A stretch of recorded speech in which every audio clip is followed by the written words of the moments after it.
All right, everybody. Here's the new segment on the show. It's called but don't play the thing yet, Giancarlo. I'm just going to set it up for the viewers. It's called Another Embarrassing Paesan. I wanted to give you a little bit of context about why I'm making this segment. Paesan means a person who shares a person's place of origin. So for me, it would be other people who come from Italy. It means a compatriot. People, a lot of Italians, especially Italians, use this term, or people of Italian descent. It can also be used to mean like friend or brother or buddy, homeboy, etc. All of that. Now, this segment, Another Embarrassing Paesan. Why am I doing this segment? Well, I'd like to be sued by the Italian-American Anti-Defamation League. No, kidding. Here's why. While I was hosting the Julianna Forlano show and also the morning show on WBAI, I got a lot of people calling, texting, pulling me over at live shows to secretly whisper into my ear that they're very glad that a radical progressive such as myself, who, by the way, I mean, talk about radical. I still believe in somewhat of electoral politics, and also I'm anti-capitalist. Anyway, they would pull me aside and say, it's so nice to hear your voice. All of my Italian relatives are on the right now. They're all right-wingers. I'm all by myself. And it's just really nice to hear that there are still some Italians who aren't like that. So here I am doing this new segment because somehow every time I see a paesano of my own doing something that really supports the oppression of immigrants, the oppression of any people at all, the oppression of people whom they descended from. It always just really strongly disappoints me. I don't like it, and I don't get it. So I've made this new segment called Another Embarrassing Paesan. Giancarlo, hit it.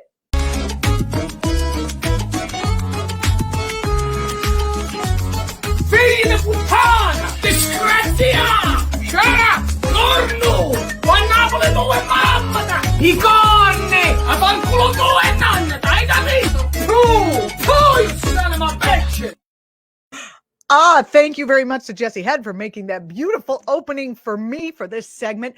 Okay, to start our first inaugural episode of Another Embarrassing Paesan, according to a 2016 post-election BuzzFeed news poll, Italian Americans were the second largest white ethnic group to vote for Trump. First were the Germans, and you can read into that what you will, like history repeating itself. Read The Rise of Fascism in Europe, circa just before WW2. It was first the Germans and then the Italians, and Italians were second in forwarding the oppression and then genocide, you know. And our first embarrassing paesano plays a major part in the fact that right here, the rise of fascism in this country and the rise of Trump relied upon Italian American voters. Introducing to you, and I hope you don't already know who he is, Dan Bongino. This is not Dan Bongino. We need a picture of Dan Bongino. Where's Dan Bongino? There he is. The New Yorker just did a profile on Dan Bongino. You're looking at it right here. Bongino is one of America's most popular radio conservative commentators. And according to the profile in the New Yorker, he boasts an audience of 8.5 million radio listeners a week. He's also a commentator on Fox. I think he has a Saturday night show. And he has a podcast where he spews venom and anger and rhetoric, which is a cheapened form of talking that has very little connection to facts and honesty. Anyway, he does that from his basement, where he himself, in the New Yorker article, admits that he doesn't get out of much. Anyway, he says things like this, quote, "They hid information about Joe Biden and his corrupt son." That's what he's always talking about, even though his massive support for Donald Trump shows that he loves corruption and graft. I don't understand it. I mean, Italians, it's a funny thing about graft and corruption and the role of those two things in Italian society. And when Joe Biden, well, he's crucifying on his show Joe Biden for being, corrupt and a grifter, when really Trump is just, they support Trump for the exact reason that he is corrupt and a grifter. Like, they like that. Anyway, I have some nice clips of Bongino that I would like you to suffer through. All right, here we go. So first of all, I want to give you a sample, and you'll possibly be disappointed in him as well, of his climate change denial. He's constantly denying climate change. Let me see if I can pull up this thing here for you. You understand they're just making it up, and you're a sucker if you believe this. You're like the parent who puts their kid in a mask because, I don't know, you hate your kids, you hate the truth. I don't know. Well, that's exactly why I put my kid in a mask, because I hate my kid. I mean, that was a quickie he was trying to slip through. All right, let's get on to the denial of the climate. It gets worse from there. You're just so blind to science. Numbers mean nothing to you. People are dying everywhere. The disastrous effects of storm and climate change. Actually, only a fraction of the people are dying now, despite 4 times the population than were 100 years ago.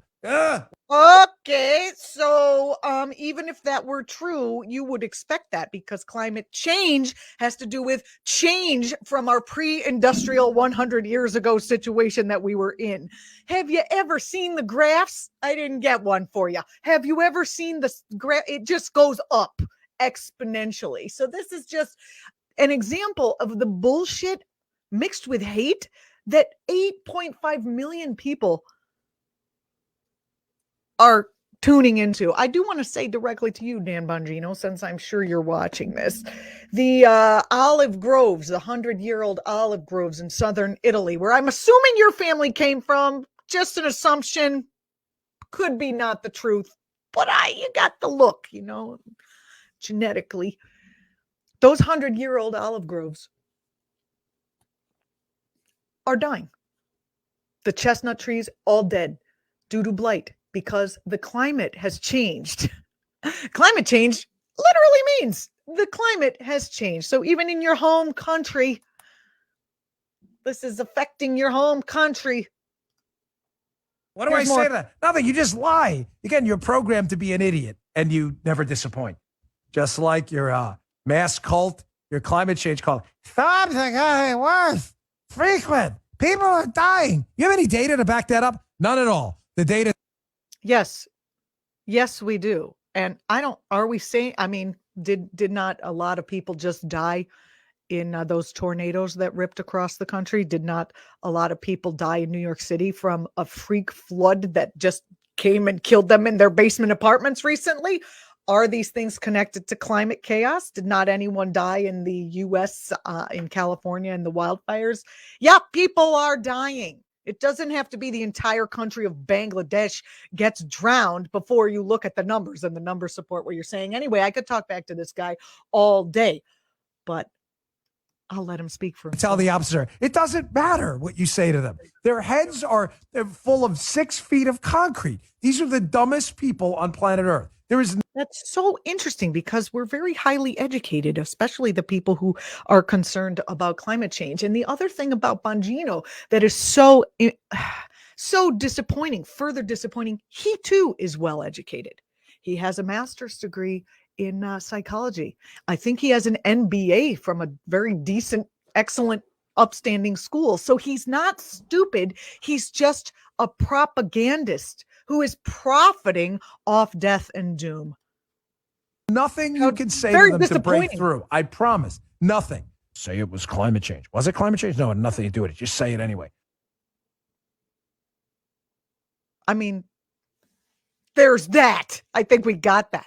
I mean, this dumb fucker just made an ad hominem attack. See what I did there? Anyway, he said climate change is a cult. Yes, it's a cult. It's the brotherhood of your eyeballs. Just look outside. You don't need to even look at the numbers anymore. Denial ain't just a river in that other country just south of the boot. All right. He also talked about critical race theory. Let me see if I can get the right video playing at the right time. Otherwise, I'm going to call Giancarlo to save me They're here. being taught critical race theory. There we go. This is racist. This is a racist theory being taught to your kids right now in school. And parents have had enough. With everything from ridiculous mask mandates to the end. Isn't that funny? He's like saying, this is racist. He is talking to a bunch of people who have not been known, let's just put it mildly, for their concern about racism. He wants them to go pull their kids out of school because they're because of the racist curriculum. Fascinating. Horrifying. Endless indoctrination of their children. They are unapologetically standing up to school boards to stop. Okay, I just want to say education is kind of an indoctrination of your children. My daughter just had to learn about the flag and a whole bunch of military stuff that I would not agree with. That was only half the story. Oh, I don't know what's happening to the video here, but no one wants to watch more of it anyway. These ridiculous mask mandates and the destructive indoctrination. With everything from ridiculous mask mandates to the endless theory being taught to your kids right now in school. And parents have had enough. With everything from ridiculous mask mandates to the endless indoctrination of their children. They are unapologetically standing up to school boards to stop these ridiculous mask mandates and the destructive indoctrination of our children with critical race theory. Okay, so he's putting that masks have to do with racism, and you're welcome that this is all blacked out over here and that you can't see him. All right, moving along. He also talks about white supremacy and how it's not real. Here we go.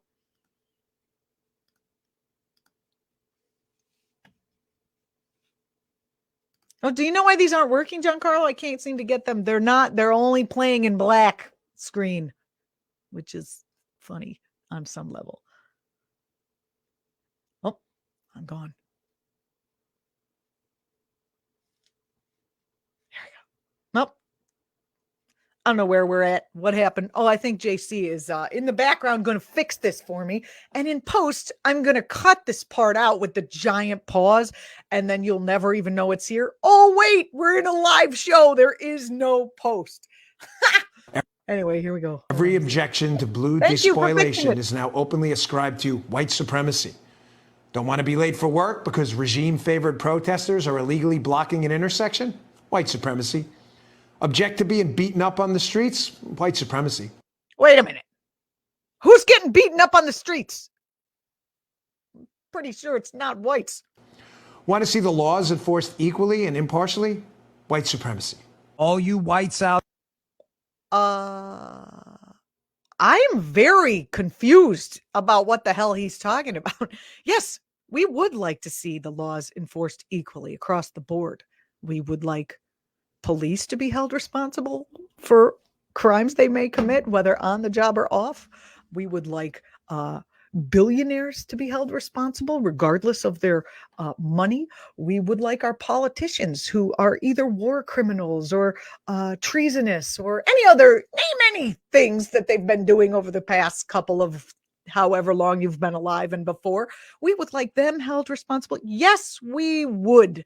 And we would also like people like Kyle Rittenhouse to be held responsible for basically going across state lines and shooting people. We would like that. I could go on, but I'm going to let him go on to show you why I am embarrassed of him.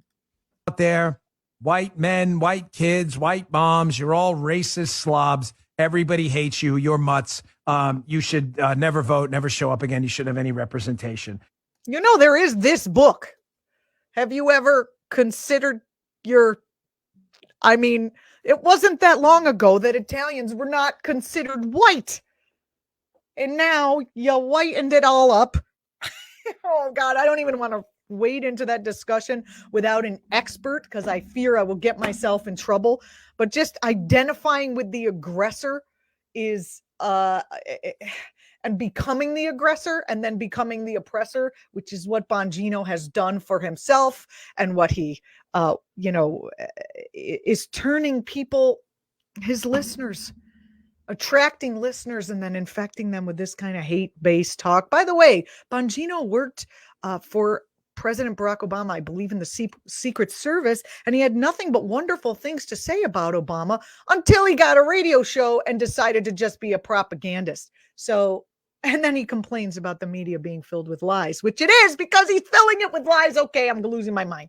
Every objection to blue despoilation is now openly ascribed to white supremacy. Don't want to be late for work because regime favorite. Oh God, we already heard this one, and I don't want to make you sit through it again. All right, let's do the next one. He has a particular, and our friend Rebecca at act.tv pulled this one out. He has a particular weird dislike for Joy Behar, the host of The View, also an Italian American, and a woman. I noticed this guy likes to attack women all of the time. Let's discuss that in a brief, briefly. All right. Notice in this, hold on a second. Notice in this clip, he attacks Joy Behar and he attacks Joy Reid as if Joy's, he's just against all Joys in all their various form. One woman, another woman. Who cares? Let's listen to it. Joy Behar, a horrible comedian on The View. She's so proud of herself. Look at me. And she's inviting applause. Joy's like, 2 + 2 = 7. And the audience, if that's the debate you want to have, Joy, fine. Joy Reid's show has been a failure. I have no idea what the hell he's talking about. At least play some clips. Okay. Failure for a long time, as Joy Reid has been. Why does Joy upset about Nicki Minaj? Because Joy loves censorship. Joy's a Soviet. You think Joy would wait? So now he's sticking up for Nicki Minaj. A left is right, right is left. Be smart enough, but Joy's not. I believe Joy is genuinely one of the idiots in the media. She really is. I just think she's very dumb. Joy Behar is frankly kind of dumb. Is this woman even of planet Earth? Like, is she thinking? Do you realize what she just said? Joy's just trying to save her career by saying increasingly stupid things. She knows what she says is a lie, but that's okay. I hate to make you sit through this again, but I want you to replace every time he says joy with I and see how the truth value raises through the roof. A horrible comedian on The View. She's so proud of herself. Look at me. And she's inviting applause. Joy's like, 2 + 2 = 7. And the audience, if that's the debate you want to have, Joy, fine. Joy Reid's show has been a failure for a long time, as Joy Reid has been. Why does Joy upset about Nicki Minaj? Because Joy loves censorship. Joy's a Soviet. You think Joy would be smart enough, but Joy's not. I believe Joy is genuinely one of the idiots in the media. She really is. I just think she's very dumb. Joy Behar is frankly kind of dumb. Is this woman even of planet Earth? Like, is she thinking? Do you realize what she just said? Joy's just trying to save her career by saying increasingly stupid things. She knows what she says is a lie, but that's just what Joy does. But that's just what he does. He knows what he says is a lie. Or maybe he's convinced himself. I don't know. I try not to watch it that much. Here's the question I have about this.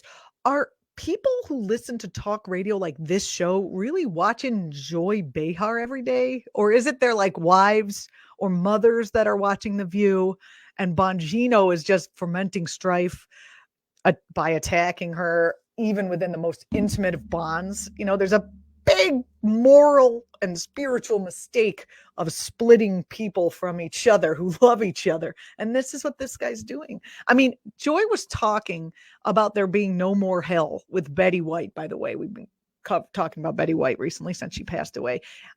Joy was talking about there being that an evangelical preacher said that there's no more hell and they're trying to do away with this concept of hell in certain areas of the religion. And she talked about that with Betty White in an interview. Here, I have a segment of it I'd like you to see, and it ties in here a little bit. Let's play the Betty White piece. Get along with everyone on the Golden Girls? I mean, yes. You did? Oh, yes. Wait, this is the whole video? I only need the one Giancarlo.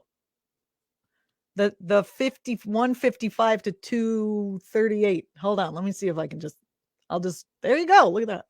Oh, I was just playing it. Where did you do that? Bring that back. Oh, this is a disaster. I hope you're enjoying the show. There's a new preacher talking about how there's no such thing as hell anymore, that they don't believe in hell anymore.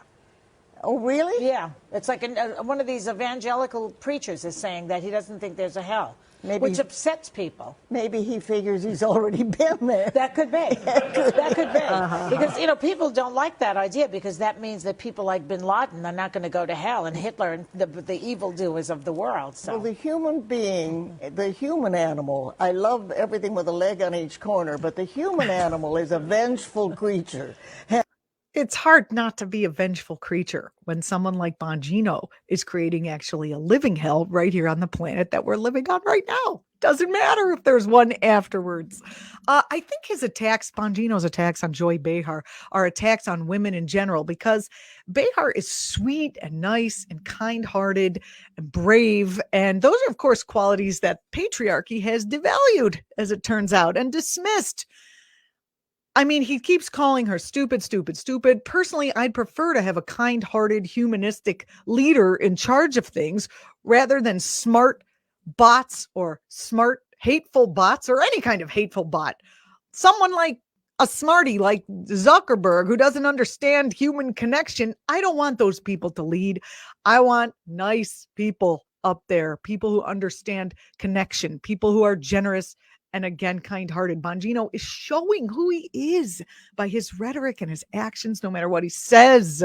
You don't have to be kind. You know, you don't be kind and go to war and foment people attacking the government. That's not a kindness. In fact, it's really people with a low level of enlightenment who believe that might make right in any area. And 8.5 million people listen to this guy. And I don't think they're all hate listening.